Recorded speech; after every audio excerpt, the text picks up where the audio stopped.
So thank you everyone for being here this morning. We're really excited that we have our favorite transportation leaders, Commissioner Margaret Kelliher and Met Council Chair Charlie Zelle.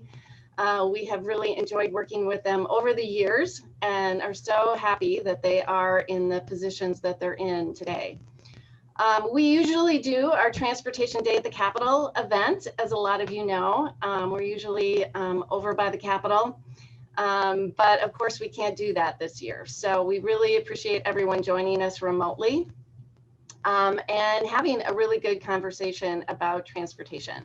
As you all know, we're still struggling with a huge unmet need in transportation, and that hasn't gotten any better with COVID and the drop in the fuel tax. We know that counties and cities are looking at about a 9% cut in their county and state aid and city state aid allocations this year over last year.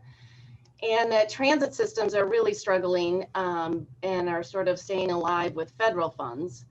But one of the things that we are really concerned about is what is going to happen when the federal funds run out. And how do we sort of get at this conversation of having a long-term, dedicated, sustainable funding package at the state level that increases the user fees that we rely so much on. And this session so far doesn't seem to be having much conversation about transportation, so we know that it's a struggle. And so whatever we can do to help you both, we're certainly ready to do. The Transportation Alliance has been hosting transportation summits with different legislators in different parts of the state. We have been doing 5 of those and focusing a lot on legislators who serve on the transportation committees. But we know that it's going to take a pretty big effort to try to make some progress, try to get some increase in funding. The bonding bill that was passed in October was very, very helpful for local roads and bridges in particular, but we still have a waiting list of local bridges. We still have needs, and we don't know if there will be a bonding bill this year, but if we can get a little more money for local bridges, that would make a huge difference. So without any further ado, I am going to introduce Commissioner Margaret Kelliher. You all know that she served as Speaker in the Minnesota House, and she was definitely instrumental in getting the funding package passed in 2008 that has made a huge difference for all of us since then. So she is going to talk to us about what's happening this year with transportation, and hopefully with keeping projects on schedule and moving forward as we get closer to the start of construction season. So I'm going to turn it over to Commissioner Kelliher. Well, thank you so much, Margaret. I really appreciate that introduction.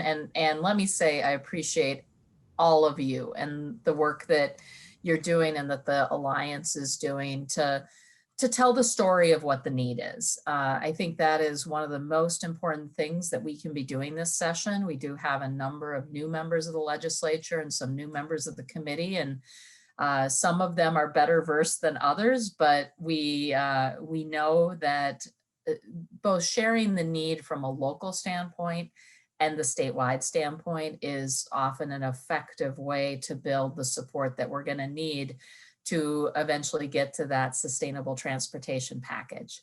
So first, I'd like to give you a little bit of an update on COVID and what's happening in the department.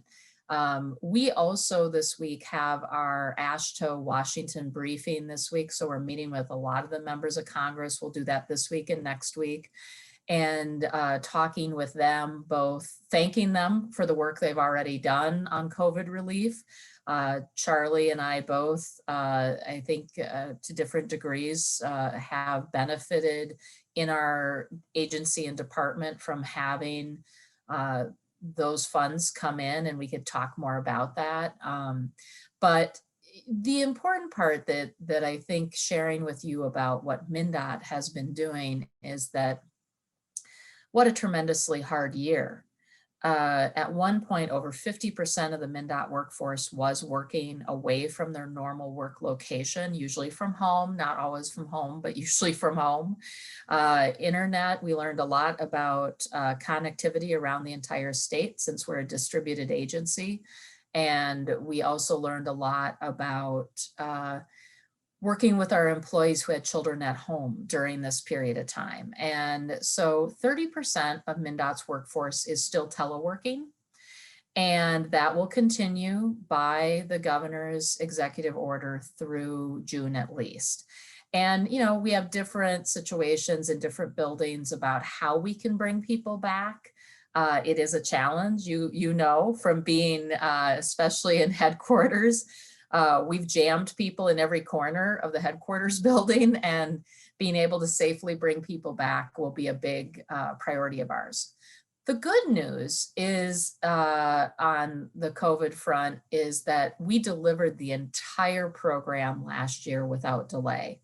And in some cases, we're able to take advantage of lower traffic volumes, not so much in speed, but I would say in safety for both our own workforce and contractor workforce, where we would have had to have a lot more evening work. We were able to do that work during the daytime.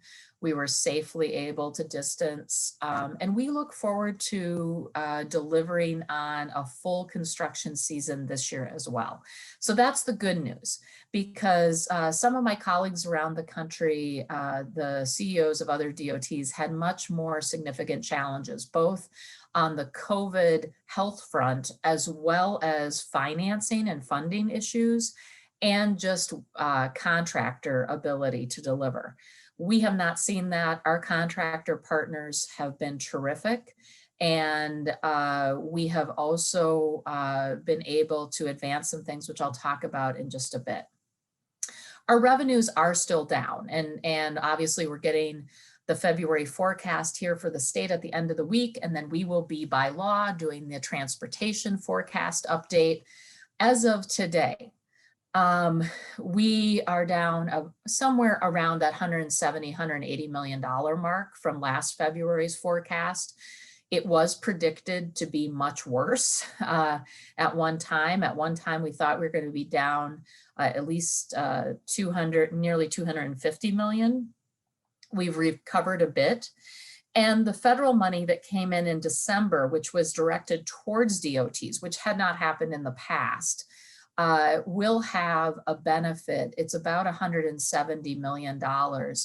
MnDOT itself will end up with about 70 million of that. The Met Council will have some of that by formula to be able to put into their local roads and bridge program through the tab. And we also will be sharing that. And I know many of you have been in calls about this, especially county commissioners, I think, and some of your city public works staff with our state aid office to talk about how that distribution will go. And we're just starting to be able to, I think, zero in on how that will come. Now that money is likely programmed out beyond 21, honestly, but it helps keep us on track. It allows us to pull some projects that we had put on hold back into the program for 21. And I will just say this, from having conversations federally, we are hopeful that there will still be an infrastructure stimulus bill. And that really in my conversations with both our congressional delegation and leaders in the U.S. Department of Transportation, focusing on that because we're getting close to the construction season, 21 will be a little harder to influence, although I think it can be done with some ways of directing those dollars, maybe smaller focus in terms of where that goes to. It'll have a huge effect in 22 and 23 if we do get that federal stimulus bill, because we still await reauthorization, and that's an important thing. Some of the I'm not going to go through the projects we completed last year. I do also want to say, you know, we did a lot of planning around snow and ice contingency planning for COVID. I'm happy to say that we had many levels of that plan, like where we would go to if a truck station was severely impacted by COVID.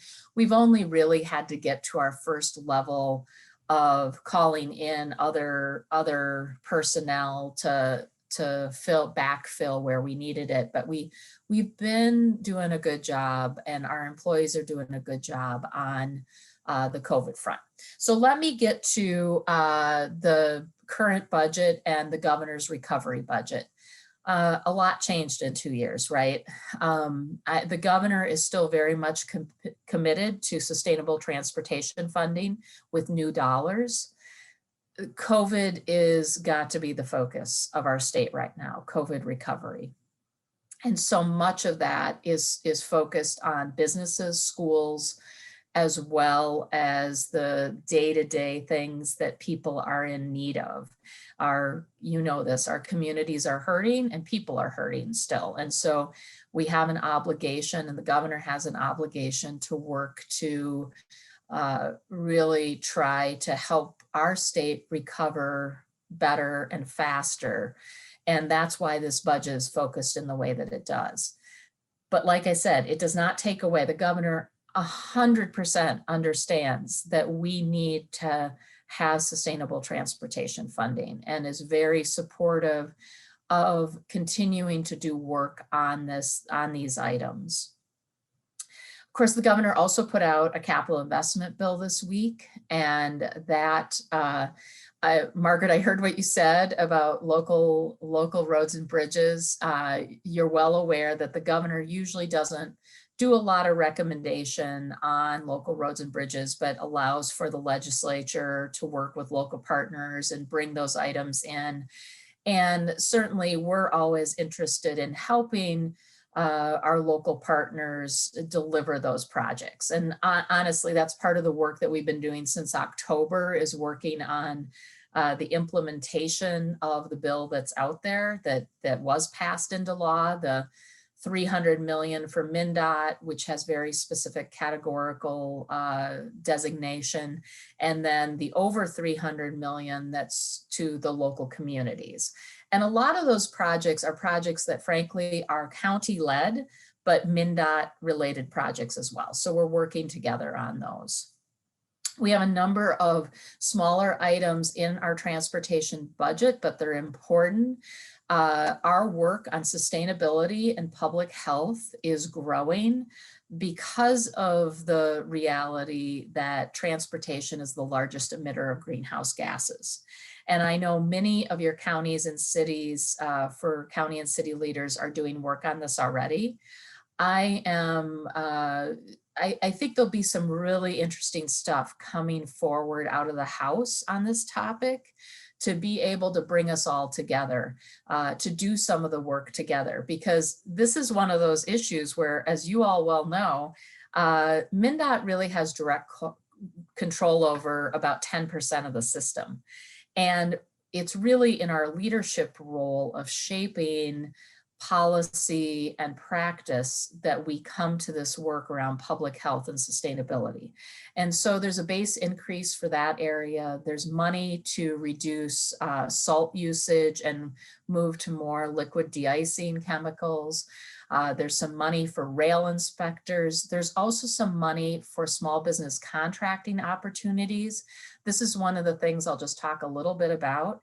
So important in both the federal work and the state work, that we are finding ways to not only change our own workforce to be more diverse as a state, county, city, but it's also really, really important for us to unlock the opportunity, which is the billions of dollars that get spent in the transportation area for people to grow their own businesses. And so one of the ways MnDOT has been doing this work, and this will continue that, is to break contracts apart into smaller parts. We find that when we have smaller contracts, disadvantaged business owners can participate more in the process. We also have been running some trainings and academies around this work. And we want to continue that. So I share that with you because it's an important part. We also have been doing, I mean, you know, you've all been working on resiliency issues in your own way, both infrastructure resiliency. In fact, I'm giving a talk at AASHTO this afternoon with a couple of my colleagues from around the country about different aspects of resiliency. Climate is the one we often think of, and weather, adverse weather effects. But another big one is cybersecurity. And because of my work, and I see my good friend Rick Kruger is on this call, my 10 years at the Minnesota High Tech Association, and learning, you know, hopefully a little something about technology and cybersecurity, I've made it a very big focus of MnDOT to really be safer in this area. And we've been making some tremendous progress. I'm going to talk about that, but we do have some money in the budget to continue that. We also have a little bit of money that we're asking for to work on our unsheltered population as well. You know, this is an issue that all of your communities have been touching. It certainly is important, and the housing aspect is important, but often MnDOT and our right-of-ways are the first place that we can really see the crisis that is unsheltered people in Minnesota. And so finding different ways to work together, we have a lot of restrictions on our dollars, but we do want to be good partners on this and continue to work together.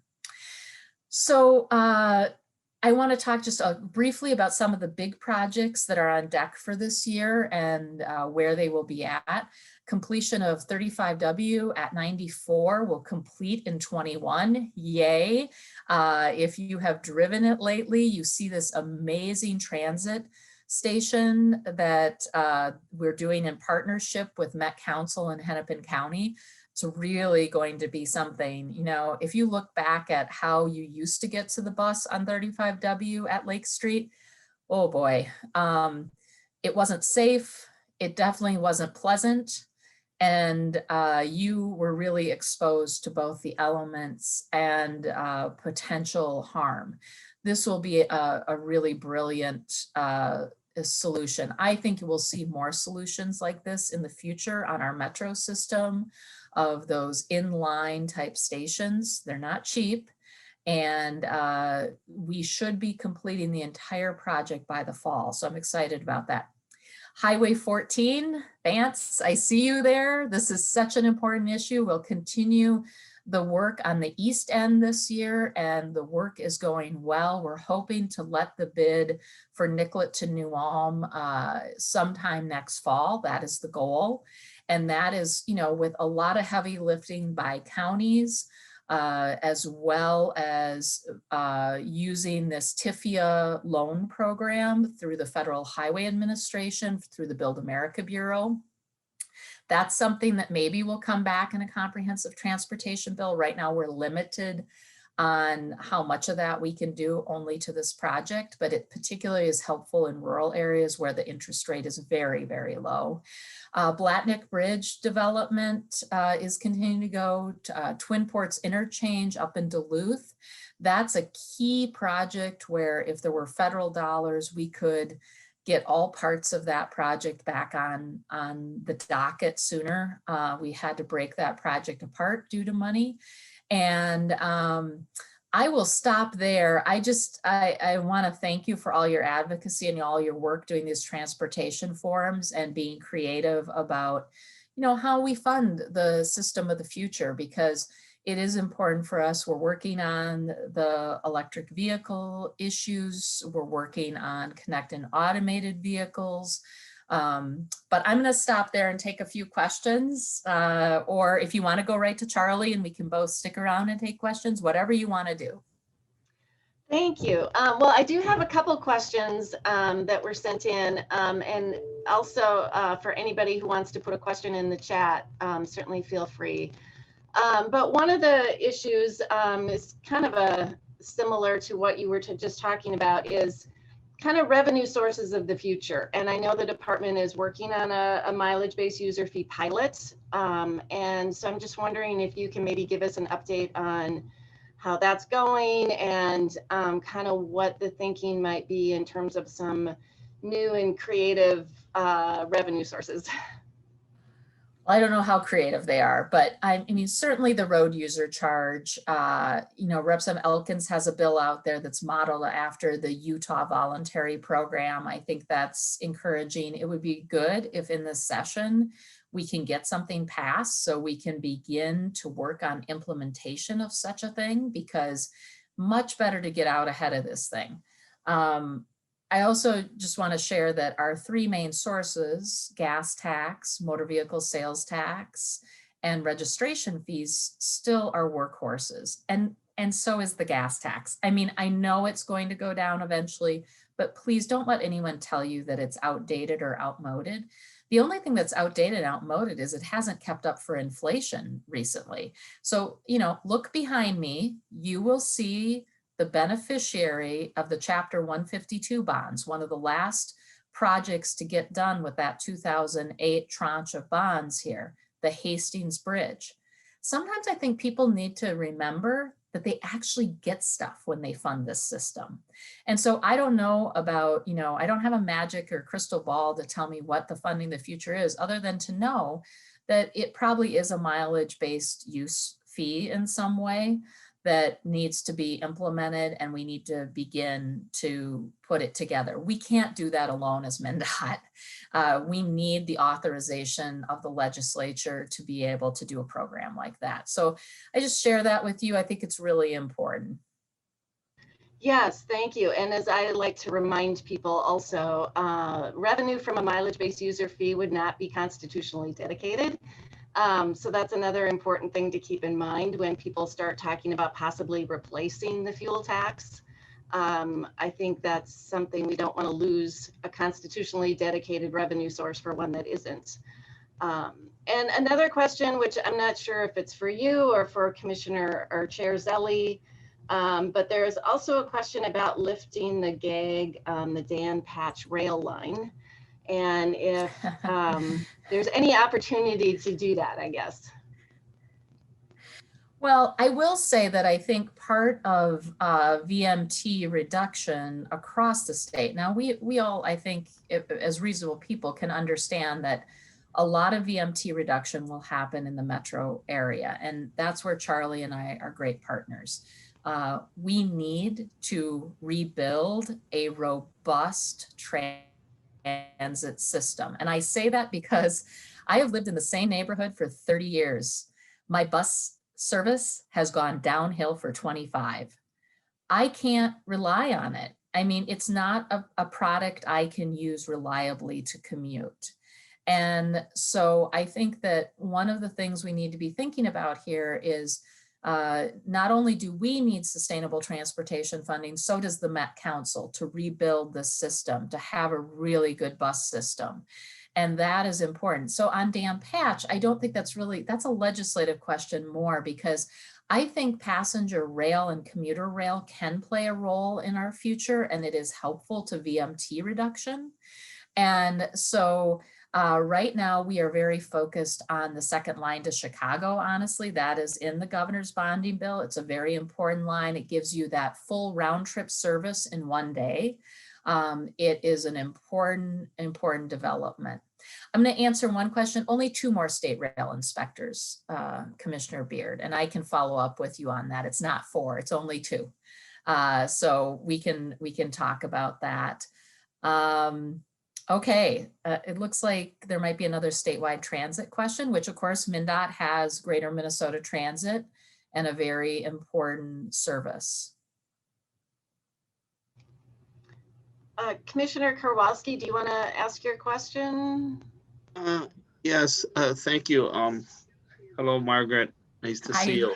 Nice to see you. I miss seeing you monthly at the Workforce Development Board. Yes. Charlie might be getting tired of me on some of our transit questions, but I really have been stressing, even my work through AMC and MICA, is that finding a way. I think the county commissioners realize we need statewide partners from the state of Minnesota on transit, for that we have a stable funding mechanism. It certainly involves roads and bridges, And I think we're struggling in that area. I know it's up to the legislature, but anything you can do, or what's your belief in that? I just think we need to restore a state partner and a transit plan that recognizes that all our small towns have a role in needing some level of transit, and then the economic engine that the Twin City area would provide a real nucleus of economic dollars, tax dollars that can be used statewide. And I think outstate, they need to kind of understand that portion. Any comments? Yeah, everybody loves their own transit system. Everybody loves their own transit system locally. I will say that. I think there's a lot of love for local transit systems. I do think the work that the department has led, and it started under Charlie and it's continued under me, where there's more regional thinking about the transit systems of greater Minnesota, has been very important for how we move forward. I think that actually will build support for what comes next. I don't know exactly what comes next. You know, there are people out there that think that not only should we be looking at transit, ongoing sustainable transit funding for the metro systems, but also how would we dedicate something or get something that could help with the rural systems. We're also trying to help those rural systems right now. And I just want to tell you that this has been, COVID has been such a learning time. First of all, it's laid bare why we need transit in greater Minnesota. And people have been doing food delivery through their transit systems. They've been doing medical transport for COVID folks as well. Now they're working on vaccine distribution in terms of getting people to the vaccine. So what I think about is, I think that we need to really highlight these things and kind of broaden the story about transit to a statewide story. I think, Stan, you're right on that. I wanna answer Barb's question, how to advocate for the second train to Chicago. I think that it's really, really important. I mean, the federal grant is to Wisconsin. And so one of the things, we are a party, we are working on an agreement with Wisconsin on this of how we move forward, but we are expected to put in $10 million. And so I think talking about the communities along the line of that second train route is so important. Mayors, county commissioners, speak up. I think we could have gotten this in the last bonding bill, but it actually got kind of quiet. And so you need to be doing the advocacy on that one. It is such a critical link, and I think it really will show us the way on passenger rail of where we go next. I think maybe one more, Margaret.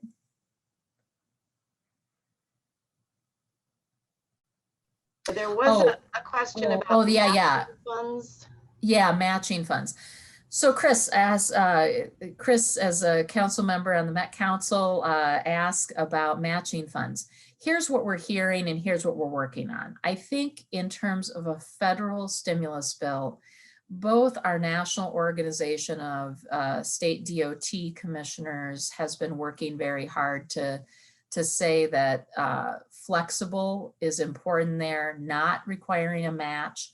We're very focused on, if there's going to be some direction, that these are gap filling dollars on projects. We have lots of projects out there that have gaps on them today, everything from the 494 project to 94, to the Twin Ports interchange in Duluth, to the projects down in Rochester.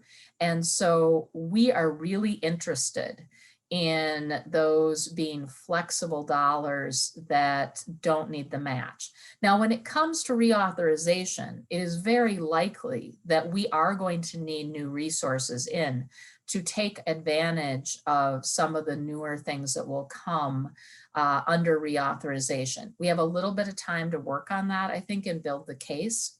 I also want to say I've been a big advocate with the folks I'm talking to federally for a couple of things. One, bike and pedestrian work and ADA work. This is work that both MnDOT and local units of government can do very quickly. It actually is an equity issue too, because it's often smaller contractors who participate in this work. We can help get more BIPOC people into the system as contractors, and we can do something really good here.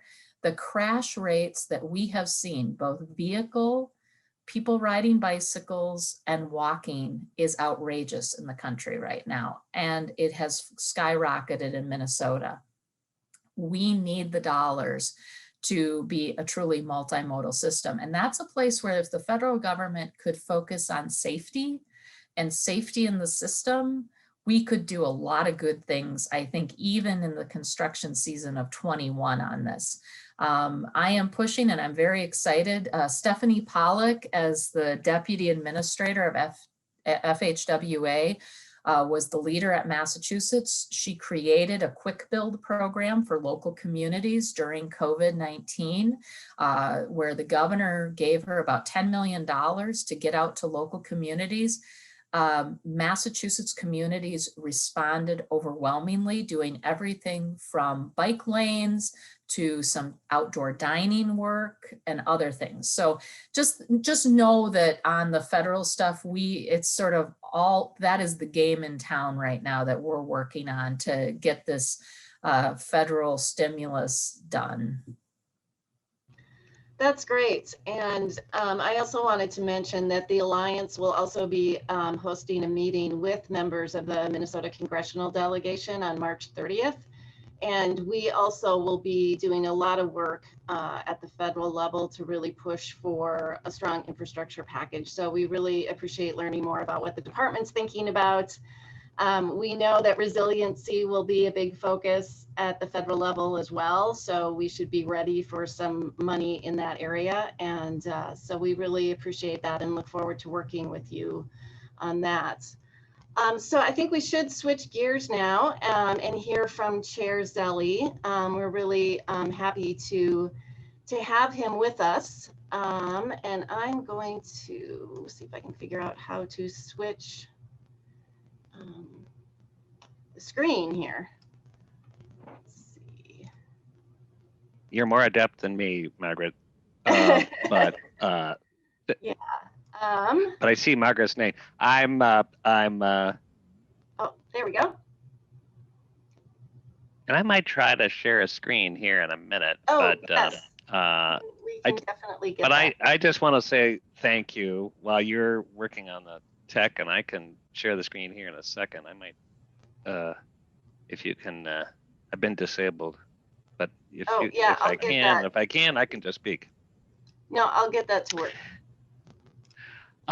It's so nice to see so many friends, and I'm so used to maybe going to the Kelliher, and for years it was kind of a crummy place, and now it's been renovated and it's so beautiful, but we can't get in there, and it's so I wish I see all of you in person, and that day will come. And I really appreciate following Margaret, because we truly are partners. There's no question that this is an interconnected transportation system, and it is the whole state. And when we think about Met Council, you think about transit, but through our MPO status and the tab, we really are a conduit for a number of federal funds that go across many modes, including not just roads and bridges, but some of those safety, bike, and other activity. Let's see if I can do this. You tell me. You should be able to. Yep.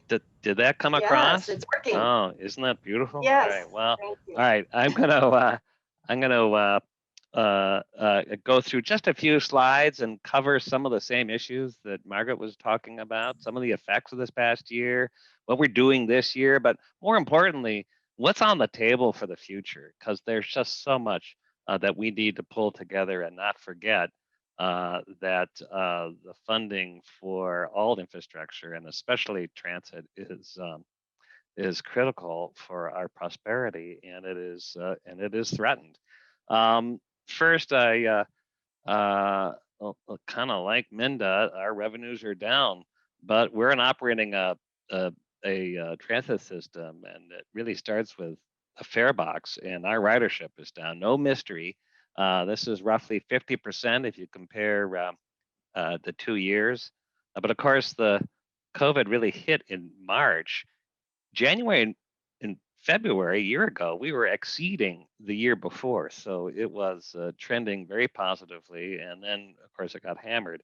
And I would say probably no mystery, the express buses, that's the express service and North Star down as much as 95%. I mean, really, those are those patrons who are able to telecommute, and they have been. But what is remarkable is that even though we're not encouraging ridership because we're maintaining the social distancing by having more frequency on some routes, articulated buses on routes that they had never been there before, just to keep distances, we're still carrying up to 90,000 people on a workday. So it really shows that transit continues to be really important for essential workers. And the silver lining, I will say, is the arterial bus rapid transit. This is the A line, the C line, which I'll talk about more in the future. They're actually only down maybe 30%. They were up 30% in January and February. So it shows how much that frequent, high, kind of more express-like service running on streets has really captured people's attention and their patronage. Talk a little bit also about what Margaret was talking about with the CARES funding, and then I call it CARES 2, but the CARISA Act funding. Honestly, we're a great beneficiary, and being a separate regional government, the Federal Transit Administration, through a formula, has given funds directly to the Met Council. And in fact, in May of 2020, we received as much as $226 million. And frankly, if we had not had that, we would have shut most of the system down. I mean, it really did help keep the service going. We did probably cut our miles. If you are a bus person like me, you think of operating miles, we cut it about as much as 20%. But as I mentioned, some of those routes, we actually increased service. Some routes like express service, we reduced dramatically just to be efficient. But that first round of funding has really kept both the regular route system and Metro Mobility going through this past year and kind of into this really into this calendar year. The new funding that just came at the end of the last administration, the $185 million from the Coronavirus Response and Relief Supplemental Appropriation is what it's called. That we expect to be coming maybe in April or May. And given our forecasts, we really are applying that. There's some flexibility, but it has to be applied to operations. And that is the good news, bad news. The good news is that will, I think, cover the structural deficit that Met Transit has really through this next biennium. And I think this is one of the things the governor looked at and said, where's the urgency for transportation this year? Well, there's great urgency for transportation for these long time horizon of projects.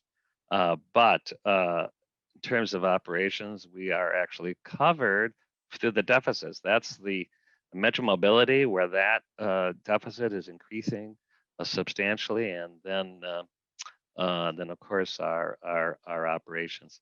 And that's really the message, I think, for today is great that we have these one-time funding and federal assistance, but what it has done is in a way masked the funding deficit, the structural deficit that was there the last biennium, and it's there this biennium.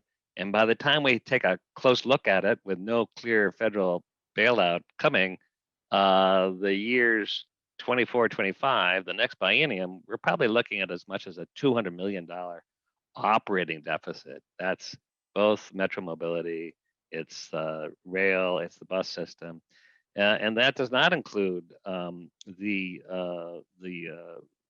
capital maintenance shortfalls that we'll see over the next decade or two. So, there really is imperative, and I think we're all kind of putting our heads around what is the statewide deficit solution and what is the regional metropolitan solution for maintaining the system we have. Plus, we have great aspirations for building out and completing some of the both rail, but what is really exciting, some of the arterial bus rapid transit system that we're looking at. So this year, we really are focusing on laying out that plan. We're actually presenting in today's Metropolitan Council meeting the next 3 lines for arterial bus rapid transit. We are deploying some of the federal funds beyond just buses toward multimodal projects. And I think this year, one thing you're going to hear a lot about, and maybe already have at the legislature, is our kind of renewed emphasis on safety. I mean, safety is in so many different ways critical as we see the economy recovering. Safety for the passenger experience, safety in terms of health, how we maintain the cleanliness, the distancing, the continued use of masks. And one of the elements is to be able to provide more transit personnel, both on the platform and the buses on the trains. We are actually before the legislature to ask to reclassify the penalty for not paying a fare.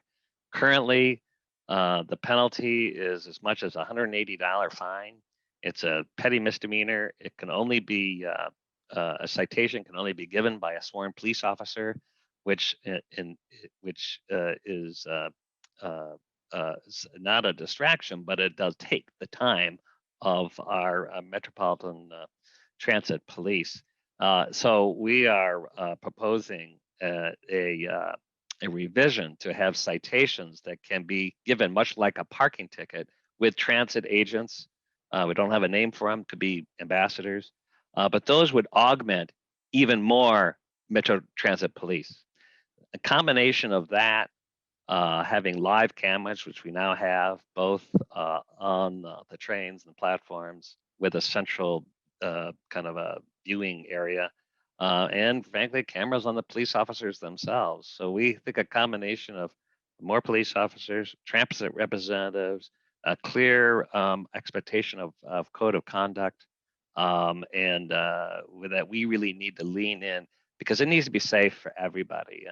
And I think that when we have more recovery and more ridership, the whole atmosphere of riding a train or a bus needs to feel okay for everybody, and I think we were losing that. There's some bad evidence that we need to kind of get our heads into, and so that's a multi-factored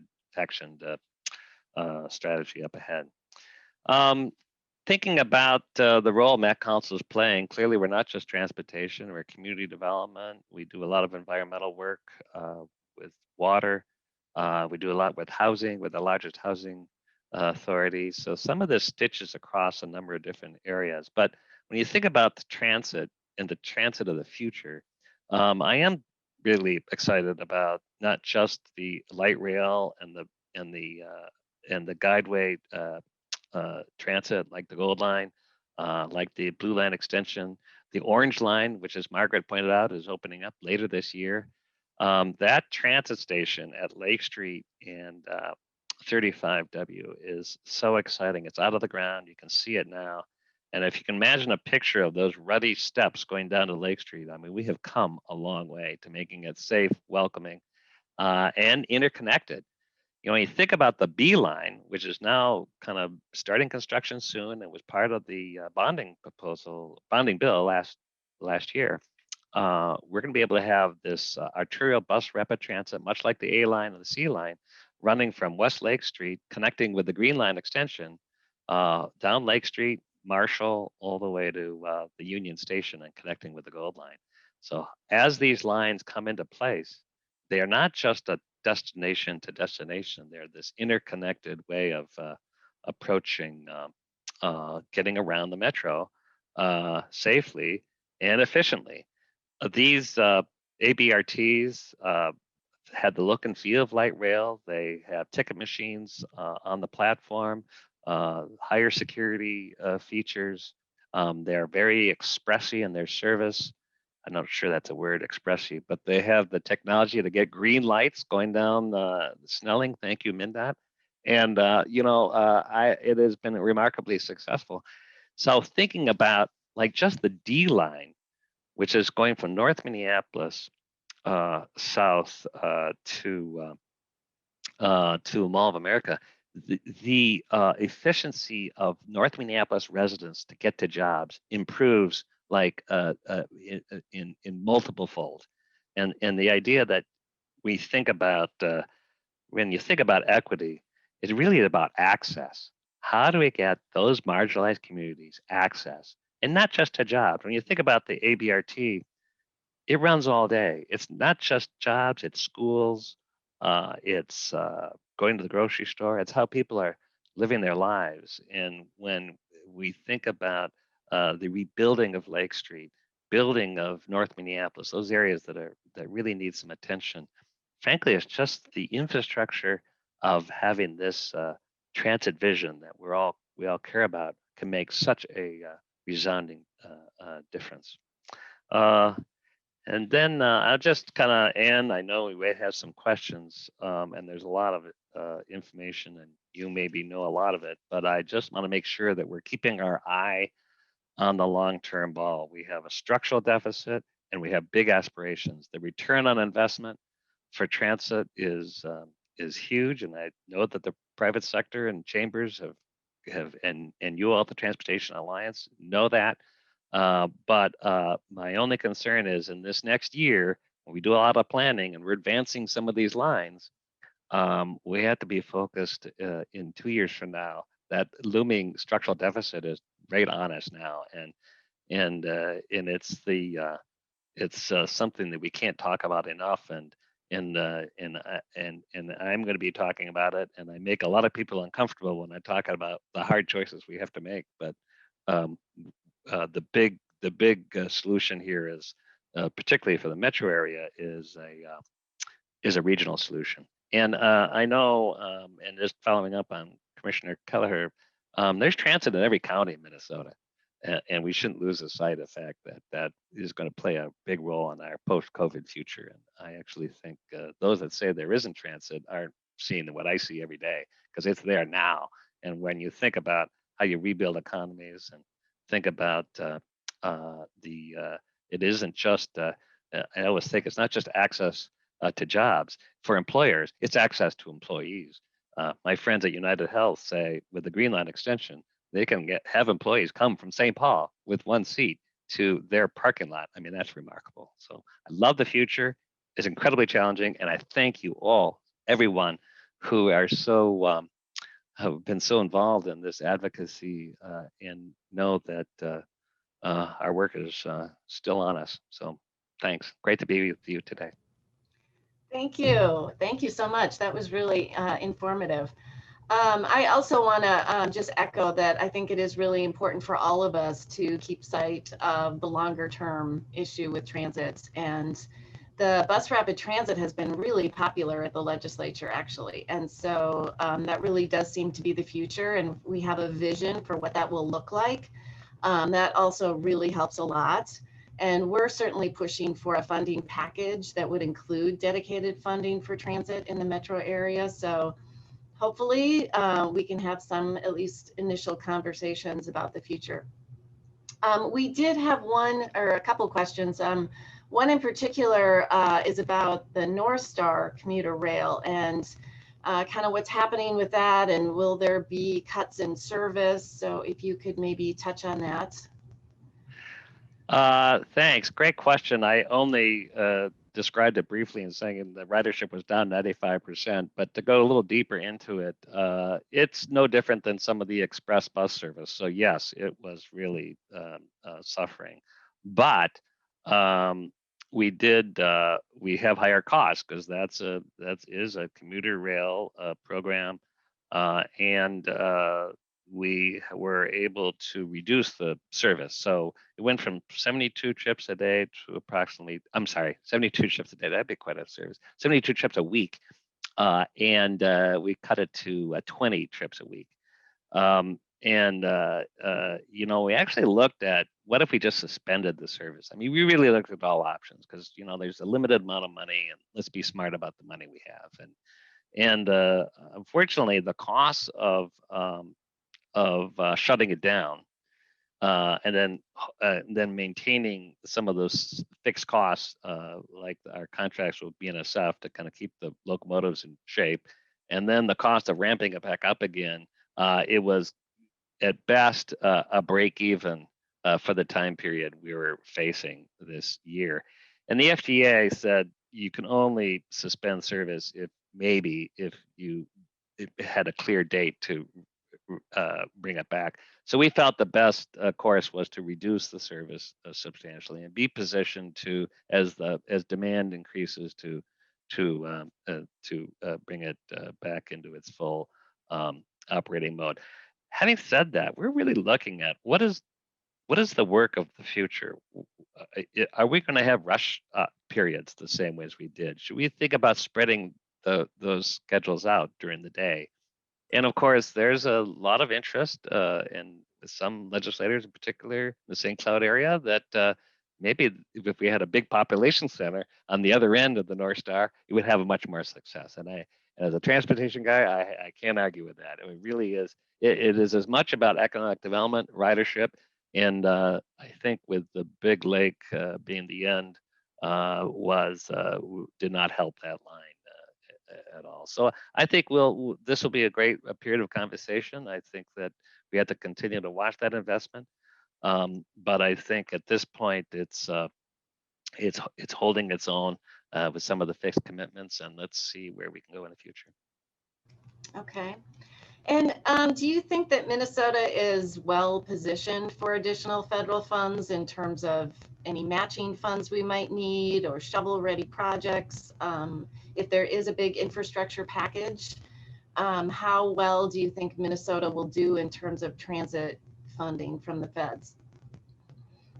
You know, it's interesting. We have a great relationship with the Federal Transit Administration. I have to say, you know, some of them are Minnesotans, which really helps. But you know, and I've known them for some time, and I actually had some great conversations this fall and during the administration's transition.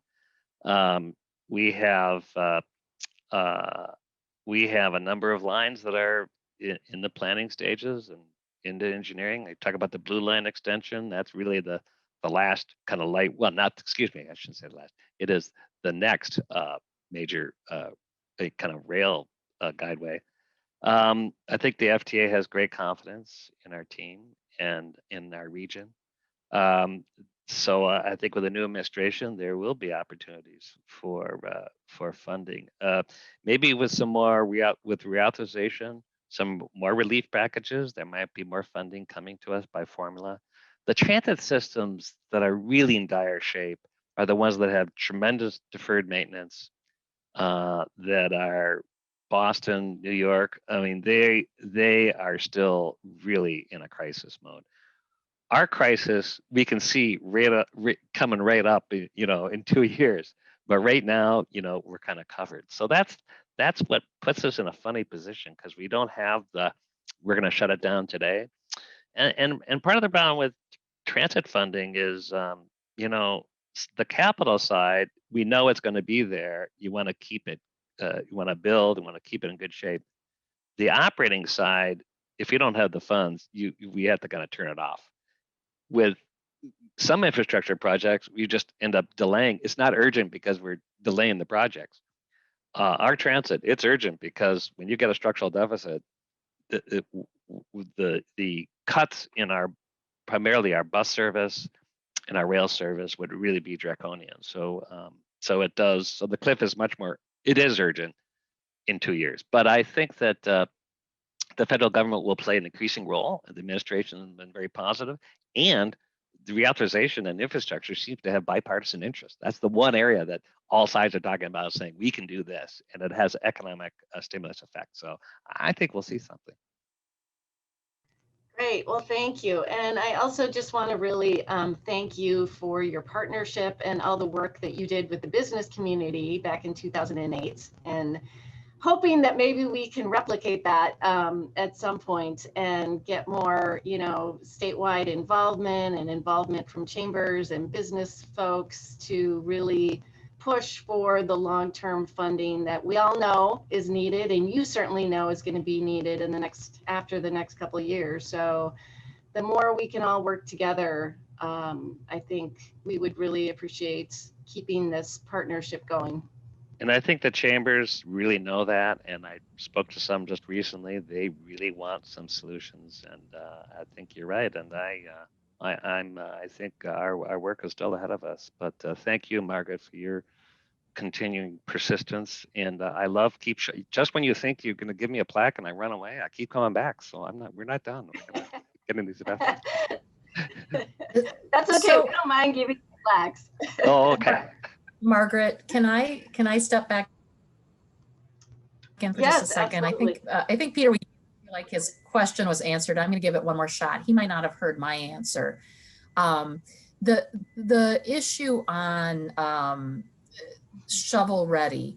One of the things that transportation leaders, both traditional highway leaders and transit leaders, in some cases it's the same in states, they have both, are really asking the federal government not to go in this mode of shovel ready or new projects. And it's really, we want some maximum flexibility here on the money so that honestly gaps can be filled first. My guess is there are projects out that the Met Council has as well, where there still remains a gap. And so the stimulus nature of this is to keep going what we have going, not so much be focused on brand new starts. Now, it doesn't mean that we shouldn't be focused on the pipeline and the pipeline of projects, both from the standpoint of repair, preservation, maintenance, as well as build out of the transit system are important. But I just want to be very direct about that. I think that one of the criticisms of the ARA era funding was that it created even more gaps in funding, and we got to close the gaps here. Yeah, that's a really good point. And there's also one other quick question, maybe that somebody could answer, is about the CRISA money and suburban transit systems, which I assume that they are getting some of that money, but is that something you could confirm? Yeah, I mean, no question. The first, I should have mentioned, out of that 220 million, I forget what the exact amount, but it was really allocated by FTA formula to the suburban providers. I think this funding now, which we haven't gotten, we really have to look toward maintaining current service, see where the need is. But the suburban providers certainly have a stake in some of the funding that's coming to the metro transit area. Great.